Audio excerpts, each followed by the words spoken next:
Zergatik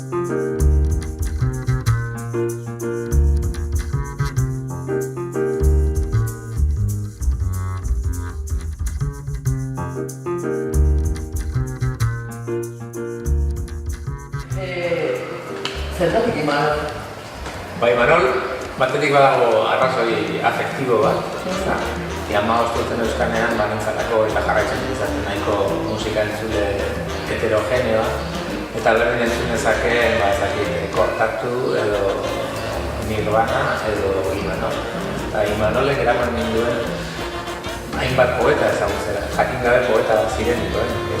Duen leku ona dela, saren handia dela, hainbat. Batetik hori, zor hori, batuz ere kanta romantikoak asko estimatzen dituelako, nera behintzera. Eta gero dago arrazoi objektibo bat, narratzaile bat entzat, nor interesgarria horik edo nor esanguratxo horik, lau hamarkada zeharkatzen dituenik edo bestela esan da. Lau hamarkadek zeharkatzen duten pertsonaia baten historia, ez dela tximistorraz bat bezalakoa delako Imanol Larzabal. Momenturik aproposenetan oso leku esanguratsuetan egon zen pertsona bat, baiko vitalista garai oso optimista batzuetan, eta baita garai oso gogorretan. Eta Imanolen beretazko ez izena zan Fakirra?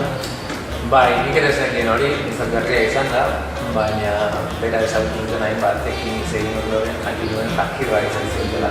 Edu zitzaidan, bazela oso esanguratsua ez da, ze Fakirra, zein da Fakirraren ahotsa. Fakirra da txingorren gainean da binena oinez eta da sableak irensten dituena, sua irensten duena, baina mina ere irensten du, eta beraz, zailo ezagutzen ahotsik.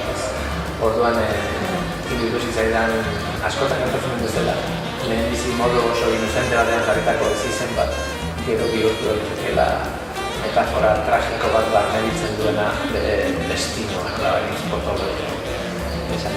Eta gai hartan egia da denek zertotela ez izen bat.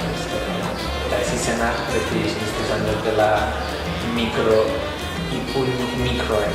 Ez izen bat jartzea historia bat sortzeko biziko hazia da. Eta hor dago